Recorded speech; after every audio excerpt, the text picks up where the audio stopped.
Hello, and welcome back, or welcome to the Yogi Roth Show. Fired up to have you. It's been a fun couple months. We continue to grow this thing, and each week have broken our own record in terms of downloads and viewership. So thank you to everybody who's listening and sharing it, and of course offering feedback. We've heard from some people via email, social media, text messages, etc. about potential guests to bring on, also ways to improve it, as well as the newsletter. Remember to subscribe to that. It's the How Great is Ball newsletter. That's right, How Great is Ball. And that comes out every week, and I'm trying to give you 3 different insights into college football that I get from traveling around the country, talking to different people, coaches, players, parents, etc. So check it out and subscribe if you haven't done it yet. You can just go to yogiroth.com, or you can also listen to past episodes at yogiroth.com/podcasts. And it's been fun, as I think people have kind of found out about some past episodes and dove into Dr. Michael Gervais, the high-performance psychologist, or Brenda Tracy, who just continues to become a relative household name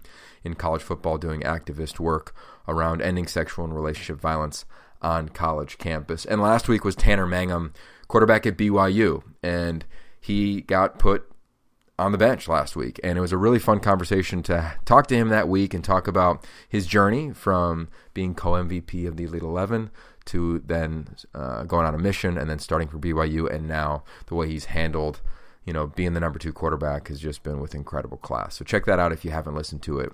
And then today's, I think you're going to dig it. It is one of the first times that we continue to bring on college football players, and this is Mackenzie Milton. You may have kind of heard about Mackenzie Milton, but maybe you can't put your finger on it. Well, you're definitely going to understand who he is after this conversation. To give you a little context, he grew up in Hawaii, was not very highly recruited, wanted to go to Oregon, follow in the footsteps of Marcus Mariota, ended up going to Central Florida. All he did last year was lead them to an undefeated season and a quote-unquote national title, always up for debate, right? He was 8th in the Heisman, and this year they're undefeated as well. We had a chance to meet at the Elite 11 quarterback camp this summer where he was a counselor, and instantly took a liking to his personality and also fell in love with his story. He's got an element of grit that I think everybody will relate to in our conversation. And for being such a young guy, and in this era of everybody knowing you on social media and how big college football has become, he's really grounded. And I think he goes back to his roots, as that is the way that he is. So I think you'll enjoy it. As always, let me know what you think. Subscribe, rate, and review. And as you listen to Mackenzie, make sure if you're doing it at your laptop, Google him at the same time, and make sure you set your DVR to watch him play, because he is a dynamic player, and I think somebody who's continually influencing the game in the next generation of quarterbacks. So I'm getting out of the way, and here's my conversation with Central Florida quarterback Mackenzie Milton. Really excited for this conversation today. Mackenzie Milton, talked about him in the open. And Mackenzie, first and foremost, I want to welcome you to the podcast. And I got to ask, are you a big podcast guy? I am somewhat. The only podcast I really listen to is Discovery Church, which actually happens to be Kirk Cousins' dad, Don Cousins' church out here in Orlando. Listen to his podcast usually every week. Just trying to get my mind right and focus just on a word of the week. I love that. All right, so what's the word of the week this week? Focus. Focus. So really just focusing on the path ahead, not just in football but in life. So if you ever get a chance to come down in Orlando, Don Cousins always has a great message to send every Sunday. I love it. All right, so we're going to start right there, and I'm really looking forward to this convo. Just to give you a little background on this podcast, it's all about talking to people who are seeking to be the best version of themselves, and in college football season, specifically in college football. And we met at the Elite 11 in Los Angeles this summer. You were a counselor, and I had heard elements of your story. Obviously, had watched you play, and I knew your old head coach, Scott Frost, from his days at Oregon, but didn't really know the spirit of you. And I want to start with the word you just referenced, which is focus. When did you realize that you had the ability to focus on a specific craft, namely the quarterback position?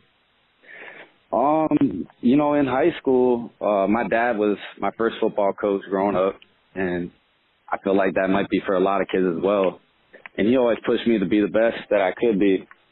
And, I never really thought I'd be able to play D1 until I got an offer after my junior year, won Gatorade Player of the Year, went undefeated, won a state championship. And I would definitely say I was focused on my craft, but I don't think I really started taking it too seriously until I got to college, went through some growing pains my freshman year. And, you know, I kind of realized that, you know, college ball is no joke. If you're not putting in the time and effort and doing the right things on and off the field, you're not going to be successful. It'll catch up to you because everybody's good. Everybody's the best guy from their high school team. So I think mainly getting in the film room, getting in the weight room, just trying to find that edge and having that edge coming on game days. All right, so paint a picture for everybody growing up for you. You went to Mililani High School. I've hung out in Mililani. Love that little community. I have some friends that, you know, come out of there as surfers or soccer players and played at different places. You know, I grew up in Pennsylvania. People listen to this podcast are from all over the globe. So take us into that little town for a second, and what's that like where that focus was developed, you know, beside your father? Yeah, I grew up in a small town in Central Oahu. I'm the youngest of 4 boys. Right behind a Walmart, 5 minutes walking from my high school. I walk to high school every day. But I mean, I grew up. We had a front yard, playing 2-on-2 football with me and my older brothers, playing tackle football since I was 5 years old. And you know, just being from a small island in a small town, you know, everybody's kind of tight knit. Everybody's intertwined in some way. And, you know, when something goes on the island, everybody kind of knows about it. It's called Coconut Wireless. So everybody's intertwined in some way. And, you know, it's a beautiful thing having that support system back home, not just growing up, but even now. I still have people text me, reach out to me, Instagram, whatever. You got, like you said, you've been to the islands, and it's something you have to experience to really know. Coconut Wireless. Take us through that. I mean, we've all lived in our version of small towns, or we've watched Friday Night Lights and think we know what small towns are. But in Hawaii, I think, you know, for me, when I grew up, man, my dream was always to go to Hawaii. I was writing letters to their universities saying I wanted to go play there, and I wanted to surf, and, you know, there was no waves in Pennsylvania. If anybody was curious, they still don't exist there. But it, you know, it is a small community. I think it's different than other small communities. Did you know that growing up, that Hawaii was a special place, or was it just kind of where you grew up and where you know, got to compete with your brothers, as you referenced? I think I didn't realize how special it was till, you know, I kind of moved away for college. And I'm not saying I don't love Orlando because, you know, it's a home away from home for me now. But I just think the way people take care of each other there, it's second to none. And, you know, I miss it every day. I have, you know, aunties, uncles, not real aunties or uncles, just Hanai aunties and uncles that, you know, send me care packages all the time of local foods that I miss, snacks, drinks, all that kind of stuff. And, you know, I call my teammates from high school all the time, checking in on them, how their games go on Saturdays, how their families are doing. And, you know, I think that's kind of rare, staying close to people that you grew up with like that. Yeah, I want to lean into that. You took the words right out of my next question. You know, auntie and uncle, like, you know, I think for people that weren't born in Hawaii or grew up there, when you go there, you're kind of like, whoa, is this like one huge family? If you're at like a cookout or a barbecue or something, and you see that everybody's using, you know, that vernacular to talk to, you know, probably in the mainland where it's just considered, hey, this is mom and dad's friend, or this is somebody's buddy. When you look back on that, you know, here you are now as a leader of a team, you know, undefeated, coming off an undefeated season, clearly on a national stage, but you grew up in a familial environment where people who weren't, you know, blood related were, you know, quote unquote, your aunts and uncle. Do you think back and say, you know what, that allowed me to become the leader to galvanize 104 other players on this roster at an early age?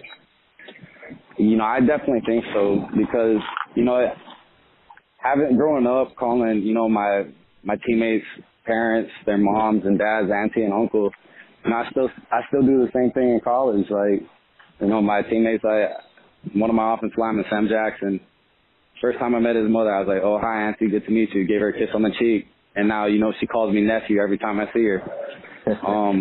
My mom's at every single football game, almost every single practice. They come up to her, they say, what's up, Mom? Like, it's not hi, Mrs. Milton. They call her Mom as well. So, you know, it's kind of special being able to bring that from Hawaii to here and just seeing a group of guys having a tight-knit locker room. I think that's the most important thing. You know, talent can only take you so far, but when you have a tight group of guys, that's what kind of takes you to the next level. Yeah, so when you're growing up, how do you figure out where you want to go to college? How did that go for you? Because here you are in a place where Marcus Mariota had become a sensation by then, and you're making your decision, and you probably picked, and you talked to the high school quarterbacks at the Elite 11 as a counselor this summer about it, but you chose kind of the furthest place from where you grew up to go to college. Yeah, you know, I didn't get my first offer until after my junior year, like I said, and the first offer was Hawaii, and Norm Chow was the coach that offered me at that time. And then, you know, they had a coaching switch, Nick Rolovich, who's doing a fine job at Hawaii right now. But my dream school was always Oregon. You know, like you said, Marcus Mariota, grew up watching him play at St. Louis, and, you know, it was just what he was doing there, I could see myself playing in that offense and scoring a lot of points. And, you know, Oregon recruited me kind of soft. And then Coach Roth got the job at UCF. And, you know, I asked him, you know, why didn't you guys offer me while you're at Oregon? He said, you know, as the head ball coach that didn't want to offer you. If it was up to me, we would have. But, you know, he called me the next day after he got the UCF job and offered me a scholarship. So I decided to take a visit, and, you know, the grass was green like back home and a big campus. And, you know, I knew that they won a BCS bowl not too long ago. And for me, it was the best opportunity at the best conference I could play at. And, you know, I thought if I wanted to have a chance at playing in the NFL, this would be the best opportunity. So, you know, I took a visit to here in Navy. Navy was unbelievable. Coach Niumatalolo, I mean, he's second to none, in my opinion, just the way he treats people. But I just couldn't picture myself doing the whole military deal. And, you know, Coach Frost, I mean, he's like a brother to me. And, you know, took a leap of faith. And anywhere from Hawaii is far, so, you know. And I like the warm weather as well, so Central Florida was the place for me. I mean, obviously I wasn't too sure at the moment. I don't think anybody is until they really get there. But, I mean, considering how it's turned out, I'm so happy with the decision I made. Yeah, I'm sure everyone in the Orlando community is as well. And happy belated birthday as well, my man. Appreciate it. Of course. So on that note, you know, I was a former walk-on, I don't know if you know that, who ended up playing and got a scholarship. And you were a guy who clearly had a couple offers, but not the larger ones that you may have dreamt of. Did you always have a chip on your shoulder? Do you have a chip on your shoulder? And I'm assuming it had developed competing with your brothers in the front yard. But how has that driven you, if it has? You know, I would definitely say I have a chip on my shoulder. And I don't think it's more so being overlooked. I think it's just always wanting to outcompete somebody that I'm playing against, or, you know, if it's one-on-one basketball or two-on-two football with my brothers, I just want to win. In all honesty, I'm not saying winning's everything, but when it's start to finish, you know, I'm gonna do my best to give my team and myself an opportunity to win. I think that's how I've always been. I think that's how I always will be. But I mean, being overlooked for size, you know, not getting a lot of offers, that's whatever, because I feel like I've always proved people wrong in that sense. So I don't focus on that too much. Yeah, no, I appreciate that and really respect it. So I want to ask you, what motivates you? First and foremost, I would say, you know, my faith, and then second to that, my family. You know, like I said, my dad's always been my coach. My mom, she's my number one fan. And, you know, my brothers, like I said, I grew up playing against them in the front yard. I looked up to them and the way they played their sports. my oldest brother, he played quarterback at my high school, and, you know, he was really my idol. And, you know, he kind of looks up to me in a sense. So that's something I don't take for granted. And I don't know, I'll definitely say that. And also, you know, I want to hopefully one day be able to pay off my parents' mortgage and, you know, give them everything they've given me. Yeah, I'm fascinated by that question. I mean, I've interviewed from Jerry Rice to you and have gotten such different answers, right? I can remember Jerry saying, you know, he's driven by fear of failure. I've talked to some people like Coach Carroll who's the complete opposite, and he wants to compete in the absence of fear. And I think what drives people that have different backgrounds is really fascinating. So did you have to get to a place where you were like, you know what, it's not about proving you wrong anymore. That's just part of my DNA. That's kind of like eating breakfast. That's just part of it. Or was that a larger focal point for you? And if it was, how did you get to a place where you let that go? Because being a guy with a chip on his shoulder to a large degree for a while of my career, it just kept weighing on me. I'm curious for you if that was the case as well. You know, I don't really know, in all honesty. I felt like in high school I got overlooked a little. But now that I'm in college, I realize that, you know, a lot of kids get overlooked. So I think I can't take for granted, you know, the opportunities I've had and the opportunity that I'm in right now, because, you know, a lot of kids would kill for the opportunities I'm in. And, you know, and having a fear of failure, I don't necessarily believe in that, because I think if you prepare, you shouldn't be afraid of failure, you know. I think failure to prepare is preparing to fail. And, you know, that's something that Coach Roth kind of taught me. You can't be afraid to make a mistake. I mean, you're gonna make mistakes in a football game. You're gonna make mistakes in the season. You know, playing quarterback, you're gonna throw interceptions, but you can't be afraid to throw an interception after you throw an interception. You know what I mean? So I think, no disrespect to Jerry Rice, but that's not something I necessarily believe in. I think playing quarterback, you got to be able to let a 60-yard touchdown go and let a pick six go at the same time in that same mindset. So that's kind of how I try to approach it. Like you said, everybody's different in that sense, but that's kind of how I am in that sense. Yeah, I think athletes have shifted, you know, the mindset of athletes, and I want to go there next with you. Of, you know, clearly the quarterback position has changed. You know, back in the day, you had to be 6'4", projected to be 230 to get a scholarship offer, and if not, it was like, I don't know. You want to play wideout or safety? I mean, even Scott, I'm sure, referenced that with you in his own career. You know, he kind of flipped it. He started at the safety spot at Stanford and then ends up obviously doing incredible things at Nebraska. How have you, because you've lived the shift, and I feel like Marcus was a huge part of that, even though he wasn't 5'11", but you've lived it. And now coaches aren't batting an eye when they see someone who's your size. What has that been like to be in the middle of a paradigm shift at a position? You know, I'm grateful. I'm grateful that, you know, I'm playing quarterback in this time period, or whatever you want to call it, in football. Like you said, Marcus Mariota, Baker Mayfield, even the top QB in the country this year coming out of high school, Spencer Rattler. He's not even above 6 feet tall, but I think if you got a baller, you got a baller. Drew Brees, Russell Wilson. I mean, these are Hall of Famers you're talking about. So I think the game has changed. I think it's a little more spread out now than it was 10, 15 years ago. And it allows guys that maybe aren't 6'4", like you said, 240, be able to just be out there and make plays. I mean, look at Patrick Mahomes. He's tearing it up right now. He's probably the MVP candidate in the NFL right now. Tua Tagovailoa, who's only about 6 feet, 6'1". It's something special to watch, just seeing guys maximize their talents. Yeah. Do you feel as though, you know, I think that, you know, going back to Scott's era of recruiting or my era of recruiting, when you came out of high school, you were on, let's just call it like the first floor of a building. And when your career ended, you were going to fall because the game ended prior to any of us wanting it to end. And maybe we sprained an ankle.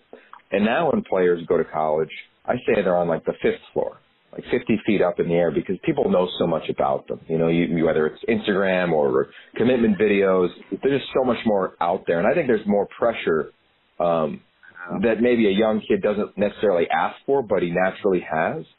Have you seen that change college football? And how are you talking to guys who are now the younger guys coming into a program that came off an undefeated season?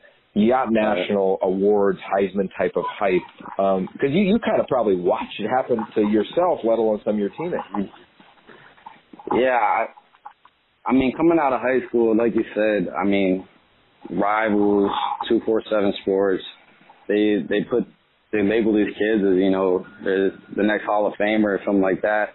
It's a lot of pressure to put on a kid, in my opinion. I think in some aspects it's too much. But at the same time, I think kids like that too, you know. Me personally, like, I was a 3-star. I was like, dang, why am I not a 4-star? But that's just how it is nowadays.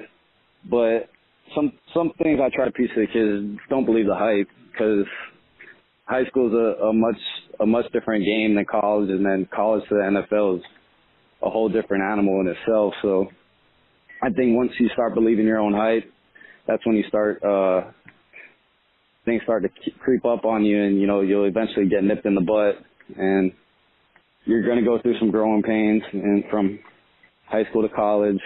That's just the nature of the beast. Some guys are ready right out of high school, but most aren't, and that's just how it is. Do you find that I wonder if it's a double-edged sword now. Like, here you are with 25,000 plus social media followers on Instagram, right? People love what you're doing, but the minute you guys, you know, maybe don't play a great game, it flips. I'm curious what that's like to be somebody who's living it right now. You know, it's weird, in all honesty. It is hard. You know, that's why I don't have a Twitter anymore. I try to stay away from the negative because, like I said to the kids at the Elite 11, you know, if you're gonna listen to the positive, you got to listen to the negative, because if you don't, you're living in a false sense of reality, and you're not being honest with yourself. So I think the best thing for kids listening is just do your best to stay off social medias that, you know, kind of have blogging or can give you just a negative environment, unless you're the kind of person that feeds off the negative. But for me, you know, fans are short for fanatics, so don't get too attached to them, because, I mean, for the most part, they'll support you no matter what, but just don't get too attached is what I've kind of learned. Yeah, that's good advice, and definitely probably difficult for some, and they'll be thankful to listen to this. When you think back on growing up, I mean, there's been a bunch of articles written about it, but you and Tua, and coming from the island, having the success nationally that you have, how did that, looking back, prepare you for now? You know, myself, I grew up, you know, first time I saw Tua play, I was playing against him. And he was playing quarterback and safety. And I never seen a kid in 4th, 5th grade flicking the ball 45, 50 yards. So everybody knew he was going to be something special. And then we ended up playing together for a season. I was his running back. He was the quarterback. And just, I mean, even from the time we were kids, he was extremely tough. I mean, you saw last week he had a knee injury, but he was playing through it for his team. And, you know, he's done that from elementary school to high school to college now. So growing up, he's always kind of been the standard to me, and who I've tried to somewhat compare myself to in the sense of playing quarterback, because, I mean, he's just a special God-given talent, and he's an even better kid. So, I mean, growing up, it was pretty special to watch him and, you know, be a close friend to him as well. Isn't it weird, though? I mean, think about it. Like, I think my quarterback in high school is now coaching linebackers with the Seahawks, and our town was like 2,500 people. It was tiny. You know, so I always think, like, I wonder what it was, you know, for two people that came out of the same area and grew up competing to now have success like you guys are having. Like, there's got to be a different bond there even if it's something like, inside, like, yeah, man, like, we know we knew we put it together. We knew we made it happen with big dreams, even though we were from a small community. Like, is there that quiet confidence? I know John Glenn and I have that. He's the linebacker coach I'm referencing. Do you guys ever talk about that? Do you feel that? I don't think we necessarily talk about it, but I think we know it. I think when it comes down to it, he's going to be a friend for life and a brother for life. And, we text before almost every game, after every game, tell each other we're praying for each other. Because, it's a long season, and there's going to be highs and lows. And, minus football aside, just the kind of person he is, how his family is, they're second to none. And I'm just grateful that, we crossed paths and, we're from the same island. We got to play with each other. It's really divine intervention in my opinion. It's something out of a movie. Yeah. I love it. Do you feel as though you've been living a movie since the last couple of years it happened? I think when I look back on it, maybe. But I think right now I'm just living in the moment and enjoying my time with these guys that I've been able to build a bond with. Because, 3 years ago, I never would have pictured myself in Orlando, Florida, playing D1 college football, starting on a top 10 team in the country. I would have thought you were crazy. So I'm definitely grateful for where I'm at. And I think when I look back on it, it's going to, these will be the good old days, in a sense. Yeah, I couldn't agree more. What are you studying? Sports and exercise science. I'm gonna get into coaching after my playing career is over. And what made you do that? Do you think it was your dad and your experiences throughout college? I think it was mainly my dad, and also, like you said, experience throughout college. The biggest influences in my life have been my coaches. Whether it's my dad, baseball coaches growing up, head coach in high school, Coach Frost, Coach Heupel, Mario Verduzco, Jeff Levy, my QB coaches in college. Those guys have taught me so much, not just football, but in life. And, I think a lot of people forget that we're 18 to 22-year-old kids playing a sport. And I think the lessons that coaches have taught me have not just helped me on the field, but off the field have, kept me grounded and kept me being able to play this game. When you think back to your career, what's been the highest moment so far? Oh, man. That's a tough one. State championship in high school. It was our first state championship in our school's history. That's up there. And I'll probably say the Peach Bowl last year. What's been the lowest moment? Getting booed off against Arkansas State freshman year, and hurting my shoulder my senior year of high school. I can remember reading an article about that moment when you got booed off. You shared that story with a young man at the Elite 11. When you were walking off that day, what's going through your mind? I was angry. I was angry at myself. I was a little upset with our team, just the way we approached the week. I felt like we were satisfied just to be there. And Arkansas State, they whooped our butts. They completely played better than us. They played harder. They out-schemed us. And I remember that just as vividly as I remember winning the Peach Bowl, if not more. So I think I remember losses more than I remember wins. But I think I'll never forget. I know I'll never forget that. And, I think about it more than in winning. In all honesty, but I think our team had to go through that to get to where we got to. And I think if we didn't go through that, we wouldn't have had the year we had last year, and we wouldn't be on this little run we're going on. And then when did it become real for you? Like, wow, like this college football thing is a big deal, and I'm right at the heart of it as the quarterback. Freshman year, I kind of realized it. Like I said, I had Twitter my freshman year, and, if we had a good game, I got a lot of love. If we had a bad game, I got a lot of hate.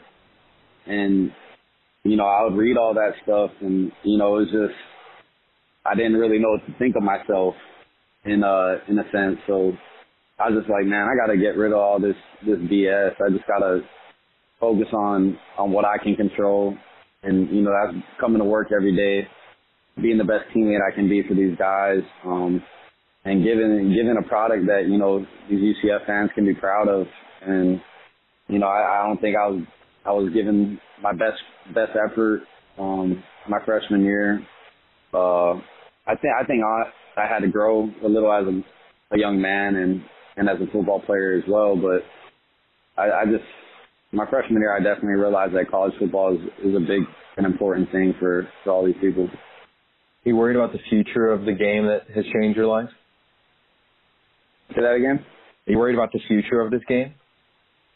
What do you mean by that?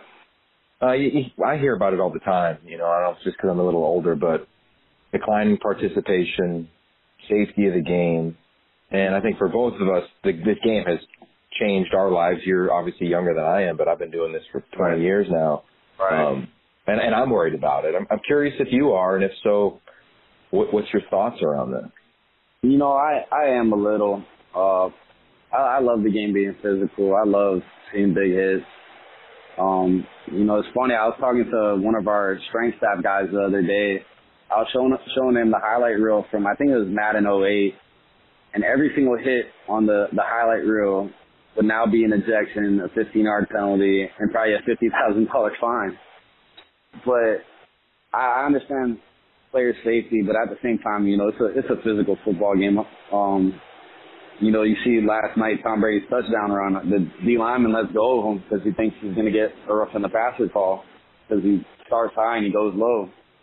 So I've taken some big hits. People have taken big hits. I think, do your best to keep it safe, but at the same time, keep the physicality. But I don't think football is ever gonna diminish because, it's so much better. You see the turnouts at NFL games, college games. It's still rocking and rolling. I just think, don't make it too soft. Yeah. We have so many people that I think love this game. And I've met, whether it's been CEOs of companies or teachers or business leaders, they all look at themselves as a quarterback, right? The leader of their group.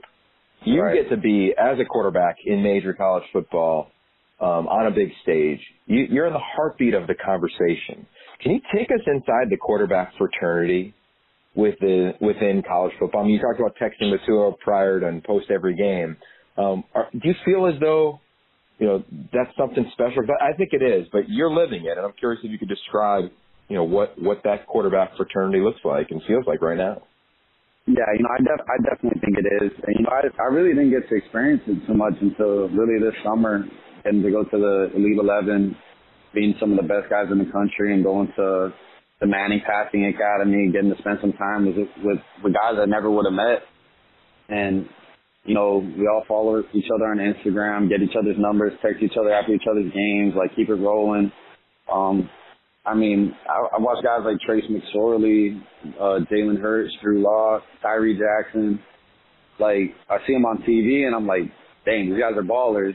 And, now, we're texting each other after games. So, and honestly, I'm kind of starstruck talking to these guys. So it's definitely a cool experience, getting to know these guys on a personal level. And then you realize they go through the same stuff as you. So it's pretty cool, and it's humbling at the same time. So I want to take everybody into the Elite 11 for the last couple minutes here. You come to the camp as a counselor, and to set the stage for the listener, on Saturday night, the weekend where we have this competition, 24 best high school guys, 8 to 10 college counselors. The counselors also throw, and they compete in what we call a pro day, where there's 24 throws from all over the field, just like you would do kind of a pro day script. A pro day, you probably have 40 to 50 throws. We cut it in half, but similar throws. And you watch all the other counselors go, and then you go up. I'm curious, as the competitor, amid this QB fraternity, the first time you're around these guys, what you're like watching them? Because I know what I was like when I watched you watch them and then watched you throw. Man, I think Jalen went first, and he was dropping dimes out there. I was like, dang, okay, I seen him play on TV. I knew he's more of a running quarterback, but he was spinning the field, and I was pretty impressed. And Will Greer, Trace, and I was like, all right, here we go. And for me, for that moment, and even in the game, it's just, all right, got to get this first throw. Just get the first throw. And I think the first throw was a play action and a corner route. And, you know, I dropped a dime on the first one. I was like, all right, we're rolling. And in all honesty, you know, after that, I felt like I was in the game. And I think for me, whether it's getting the first hit or getting that first completion, when that happens, you know, I feel like I'm in a good rhythm. And that's what happened. But, you know, I was definitely trying to compete with those guys and, you know, just kind of show what I can do. Yeah, it was awesome. I'll never forget it. That first throw that you're talking about, the whole place felt like it erupted because you had been this name that we all saw compete, and then all of a sudden to see it in real time, it was like, damn, this dude is ripping the ball. On that note, I appreciate it, man. Yeah, of course. On that note, as your stock has risen, right, and you get to compete among, you know, at least some of the 1% college quarterbacks. I'm sure that everybody wasn't there. You know, Justin Herbert wasn't there as a counselor, but pretty much all the dudes that are killing it on Saturdays were counselors that year. What did that do when you got on a plane to fly back to Orlando for you, if anything, as you entered the next season? You know, I think for me, it was just cool to build a relationship with those guys and get to meet guys like you and George Whitfield, Trent Dilfer. I think it was just cool for me to experience, you know, because it was always something I wanted to experience in high school, get to compete with some of the best guys in the country. And, you know, and I got to see a kid I grew up with, Taulia Tonga Bailoa. I played against him in high school, and now he's a senior. And, you know, it was just a neat experience. And, you know, right when, I forget who it was that reached out to me to do it, you know, I was like, yeah, I'm on board. I want to do this. But I think more than anything, it's just cool to get to know those guys on a personal level. And, you know, I'm going to be friends for life with those guys now. And it's weird because I only spent 2 days with them, but it was a lot of fun. Yeah, there's something special about football. And, you know, I've been fortunate to go to the Heisman, which is amazing. And I still think the Elite 11 is the most unique experience I get to have every year because it's just one position. And right. I love being around the counselors, and every night or in the morning, every counselor gets to share their story. And I always think it's a beautiful moment where you get to kind of empty your soul into the hearts and minds of the next generation and some young kids. That being said, do you see the influence that you have now on kids because they can reach out to you via DM or comment on your pictures? And what's that like? Because I would imagine that guys dream about having that type of influence, like quarterbacks like Marcus may have had on you, and now you have that on the next generation. Yeah, it's surreal. Because you know, I was that kid growing up watching Hawaii football, watching Timmy Chang, Cole Brennan, Brian Moniz. You know, I wanted to be those guys. I wanted to be Marcus Mariota. And now, you know, having kids come up to me asking for pictures, you know, asking for tips on drops through a direct message on Instagram, like it's weird, but it's very humbling and it's very cool because, you know, it's something I never would have thought I'd be at, a position to be helping kids like that. And for me, that's the most important thing. It's the kids that get to experience this with me because, you know, I was in their shoes. The first time I met Cole Brennan, I was at Dave & Buster's with my parents. I'll never forget it. It was back home. It was at Dave & Buster's, and I went up to him right away. I had a hat on. I was like, Cole, dude, you're the man. He's with his girlfriend. Class act. I mean, signed the bill on my hat. I'll never forget it. So, I mean, whenever there's a kid that wants an autograph or anything like that, I'm never going to – I'll wait 2 hours after a game for it because that kind of stuff's priceless. Wow. The last couple before we get you out of here. I was in New York City when Marcus won the Heisman and got to cover that for the Pac-12 networks. And I was there with Matt and Reggie. I was there since then with Christian McCaffrey and Bryce Love. I'm curious for you if you watched that speech. I assume you did. But when you did, I thought it changed football. I thought, wow, now high school kids, maybe like yourself, are going to model the way they carry themselves, the way they put the team first, the way they represent their family, now after Marcus. And I thought it was a paradigm-shifting moment in a sport that has been about, hey, how many double taps can I get? How many retweets can I get? And I think his speech did that, at least to a certain degree. I'm curious what impact it had on you and how you feel about the position now and young quarterbacks being all about, hey, love me up versus let me celebrate this great game. Yeah, I think for most people back home, that was kind of a tearjerker moment when Marcus won the Heisman. And I mean, everything he said in his speech and even outside of that, it's coming from his soul, and that's really the kind of person he is. And I would definitely say, I mean, at least for me and for kids from Hawaii and guys that look up to guys like Marcus, it's definitely shifted. I think the mindset, because at the end of the day, you can be the best player on the field, but if the other 10 guys aren't operating as one, you're not going to be successful. And I think the coolest thing about college football, you get to carry the last name of your family on the back of your jersey, and that's something special. And I think you need to carry that with pride, and that's something that a guy like Marcus does, a guy like Tua does, and I try to do that myself. So I definitely think he's changed college football for the better, and just football as a whole for the better. We started this conversation off with you describing the word of the week, which is focus. High-performance psychology would say that the skill is refocusing. We all can come into a game and be dialed in, but then all of a sudden they play a different front than you imagined, or different coverage, or you throw a pick, or the fans go crazy, or you get booed, and then can you refocus? I'm curious how you feel about that statement, and how do you refocus amid so many things that happen throughout the course of the game? I mean, like I said earlier, for me, I try to play the next play. The most important play is always the next play. Mm-hmm. I mean, like this past weekend against Memphis, we were having trouble with getting things rolling. We only scored 17 points in the first half. And you come out in the second half, it's pouring rain, 50 degrees, pouring rain.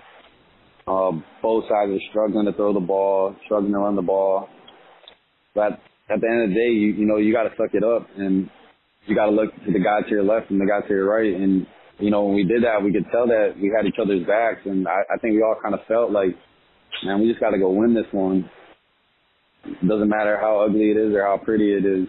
And that's football. And I think that's the beauty of football. I told our guys on the sideline this past weekend, just like Pop Warner football, growing up in the backyard, muddy, doesn't matter. And it's hard sometimes. I've thrown 3 interceptions in the game. I've thrown 6 touchdowns in the game. It's momentum is something that's very real in football. But one play can shift momentum, and, that's why you just try to focus on that one play at a time. I love that. All right, last 2 questions I ask everybody on this podcast. We've talked about a lot of things, from coaching to playing, competing, your family. But I'm curious, Mackenzie, what in life are you, at this stage, what are you seeking? Ooh, man. I think my main priority is just being the best person I can be. I mean, football is taking care of itself. I struggle with everyday college things. I just want to become a man and, go from an 18-year-old kid to I'm 21. I want to be a 22, 23-year-old man by the time I leave here, ready to raise a family, ready to start a household. That's the main thing for me. I mean, football is football. It's going to end one day, but I think that's the most important thing for me. Well said, man. And how do you feel about the word limits? I don't know how I feel about that. You see a speed limit, you always want to go past it. So I think I don't think there is any limits, whether it's football, life, anything. I think, when people try to set a bar, I think you should try and break it. That's how I've always felt. But I don't know. That's good. Well, it's an ongoing process, man. Well, this has been really fun. Since we met this summer, I wanted to have this type of dialogue with you, man. So I appreciate you coming on, taking the time in the season. Thanks for having me, Yogi. Well, there it is. Mackenzie Milton, one of the top quarterbacks in the country, but really a dynamic young man. I mean, remember, this guy came in at 5'11", not that highly recruited, and he's taken the college football world by storm. But I think as you get to know him and you hear it in his voice, he's a deep thinker, clearly an elite competitor, a guy who's overcome so many things. And I think, at least for me, I could feel the essence of him. So often we talk about form versus essence, and the form being size, weight, speed, but the essence being the good stuff. And what's been fun the last couple of weeks in this podcast is talking to younger student athletes, not necessarily the most accomplished, right? We've gone from Mac Brown, Hall of Fame head coach, to Tanner Mangum, 50-year senior, 25 years old at BYU, to McKenzie Milton, just to kind of give the listeners the broad brushstrokes of, in athletics, in competitive environments, there's so many different lenses. And amid our world right now, I think it's really important to try to listen to those and just be abreast of the viewpoints, how guys see the game, how they compete, and how they operate day to day. And to me, Mackenzie is an incredible role model for young student athletes, and I think for all of us, the way he approaches his life and, of course, approaches the game. Okay, so I'm out of here. That was Mackenzie Milton. Remember, go to yogiroth.com to get the How Great Is Ball newsletter. Three things every week, my takeaways in major college football that you may not be aware of. And, of course, listen to past podcasts if you're interested in them. You can find them all at yogiroth.com/podcast. All right, I'm out of here. You know how we end this thing, that the only limits that we have in life are the ones we set ourselves. Peace.